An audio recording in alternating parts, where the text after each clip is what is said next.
It looks like Michigan's elections laws are getting a major shakeup. Governor Gretchen Whitmer just signed two controversial bills into law, Senate Bill 603 and 604, which is sparking a heated debate amongst Michiganders. Supporters say that these laws will strengthen democracy and ensure an accurate ballot count, but skeptics such as myself know that this further compromises election integrity and encourages fraud. Yet one of the most significant changes, which is stripping the ability to investigate election fraud, the recounts. With these new laws in effect immediately, the upcoming August primaries will be under a new set of rules, which means Democrats have established a way to rig the elections again. So let's talk about this.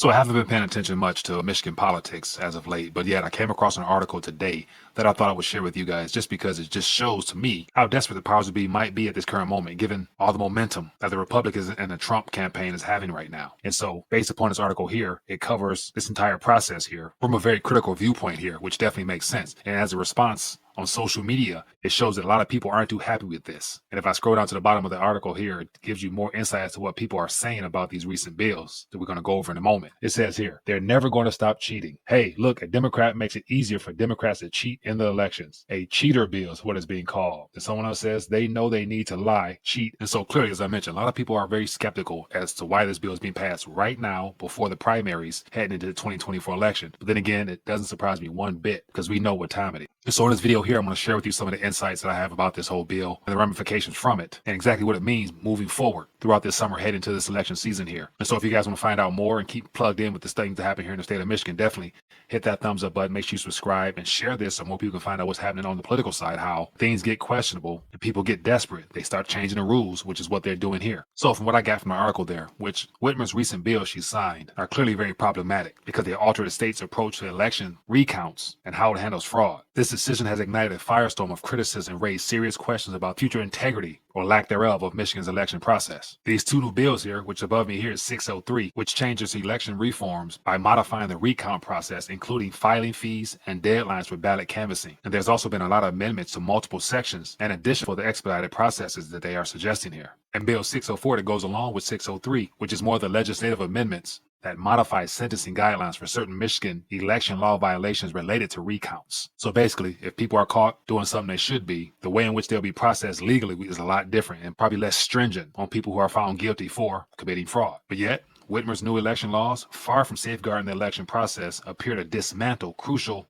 protection, which only empowers political manipulation and potentially paving the way for increased electoral fraud. But the biggest worry about this new rules is that they take away the board of investigative power. So ultimately the eyes and ears that keep watch on ballots during the vote casting process, it changes whose eyes can actually see what's happening before and after the voting process. Because last presidential election here in 2020, there was a lot of fraudulent activity here in Michigan, especially when the vote stopped and the doors were closed. Downtown Cobo Hall area where they brought in ballots well after the fact, a lot of the public onlookers were not allowed to even see what they were doing. So they put up newspaper and all types of items on the window so people couldn't look in because they knew they were up to no good. And so basically this law gets rid of special oversight meant to protect election security by requiring fraud claims to be sent to county prosecutors instead. And so by sending things to county prosecutors makes it easier for corruption behind the scenes because the political influence that's already in place can get into the ears of these prosecutors ahead of time, which makes it less that they'll actually follow through on the process of actually giving the people justice. And so ultimately, some people say that the county attorneys, who are usually chosen by politicians, might not be unbiased or have the right skills to properly investigate election fraud. And the changes that come from that could make choices that are influenced by politics and make it harder to find and fix real cases of election fraud. Also, the changes to the processes for recount raise major red flags.